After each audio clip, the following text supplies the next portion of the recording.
Hello officers, audio video క్లారిటీగా ఉంది కదా? సో మన యూట్యూబ్ ఛానల్ సబ్స్క్రైబ్ చేసుకోండి. అదేవిధంగా యాప్లో సబ్స్క్రిప్షన్ కూడా తీసుకునే అధ్యక్ష. కేవలం 99 రూపీస్కే మీకు ఈ క్లాసెస్ అందించడం జరుగుతుంది.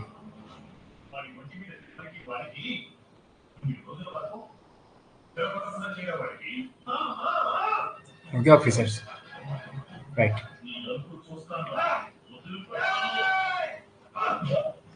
రైట్ అండి. సో సింధు నాగరికతకు సంబంధించినటువంటి అంశాలు. సో రోపా, సో ఇది పంజాబ్లోని సట్లెజ్ నదీ తీరంలో ఉంది. స్వాతంత్ర అనంతరం భారతదేశంలో బయలుపడినటువంటి మొదటి ప్రాంతాలని చెప్పుకోవచ్చు. 1953-57 మధ్య ఇక్కడ తవ్వకాలు నిర్వహించింది వైడి శర్మ గారు. ఓకే ఆఫీసర్స్,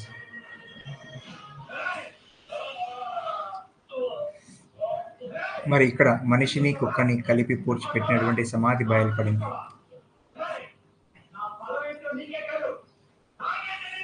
సో ధోలావీర మరి ఈ మధ్య కాలంలోనే కనుగొనబడినది. సో 1990-91 మధ్య కాలంలో.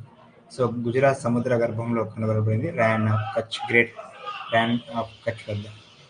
దీనిని 1991లో ఆర్ఎస్ బిస్తూ కనుగొనడం జరిగింది ఆఫీసర్స్. మరి ఇది భారతదేశంలో అతిపెద్ద నగరం అని చెప్పుకోవచ్చు. దీనిలో 3 భాగాలు ఉన్నాయి: ఎగువ భాగం, మధ్య భాగం, దిగువ భాగం. అయితే ఈ 3 భాగాలు గమనిస్తే ఆర్థిక వ్యత్యాసం తెలుపుతుందని చరిత్రకారుల అభిప్రాయం ఉంది. ఓకే, మరి ఇక్కడ లభించినటువంటి అంశాలు ఏమిటంటే పాలిష్ చేయబడినటువంటి ఏకశిలా స్తంభాలు, 10 గుర్తులతో కూడినటువంటి హరప్పా లిపి గుర్తు, ఇది అతిపెద్ద లిపి, మరియు నీటి రిజర్వాయర్, రాతి ముంగీస్ అని చెప్పుకోవచ్చు.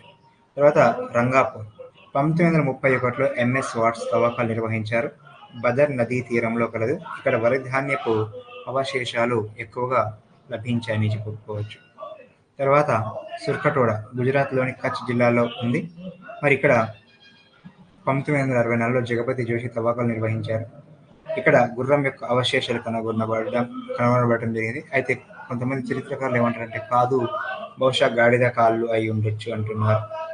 కానీ గుర్రం కాలని తెలిసి నిర్ధారించబడింది.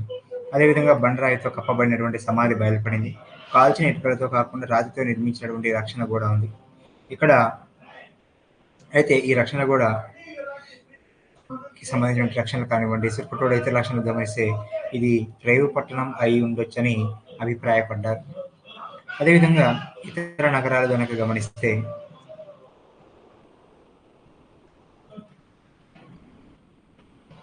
ఆలంగీపూర్, ఇది ఉత్తరప్రదేశ్లోని మీరట్ సమీపంలో బయలుపడింది. తుది దశలో పత్తి పండించినటువంటి ఆనవాళ్లు లభించాయి. ఇక్కడ ముద్రికలు లభించలేదు, అంటే సీల్స్ లభించలేదు. కోట్ డిజి, ఇది పాకిస్తాన్లోని సింధులో గలదు. రాతి బాణాలు లభించాయి. రావి ఆప్ చిత్రీకరించినటువంటి మట్టి పాత్ర కూడా లభించిందని చెప్పుకోవచ్చు. అమ్రి, పాకిస్తాన్లోని సింధు రాష్ట్రంలో సింధు నది తీరాన ఉంది. ఎన్జి మజుందార్ తవ్వకాలు నిర్వహించారు. ఖడ్గమృగ అవశేషాలు లభించాయని చెప్పుకోవచ్చు. అయితే ఇక్కడ జుంగార్ సంస్కృతి లక్షణాలు ఉన్నాయి అని చెప్పుకోవచ్చు. తర్వాత దైమాబాద్ లేదా దయామాబాద్, ఇది మహారాష్ట్రలోని గోదావరి ఉపనది అయినటువంటి ప్రవర నదీ తీరంలో బయలుపడింది. రాగి రథం, ఖడ్గమృగం బొమ్మ లభించాయని చెప్పుకోవచ్చు. దక్షిణ భారతదేశానికి సమీపంలో గల నగరం. తర్వాత గుమ్లా, ఇక్కడ సర్పపూజ ఆనవాళ్ళు కలవు. ఇది కాశ్మీర్లో ఉందని చెప్పుకోవచ్చు. సో ఇదండి సింధు నాగరికత పట్టణ నిర్మాణానికి సంబంధించినటువంటి అంశాలు అన్నమాట. Okay officers,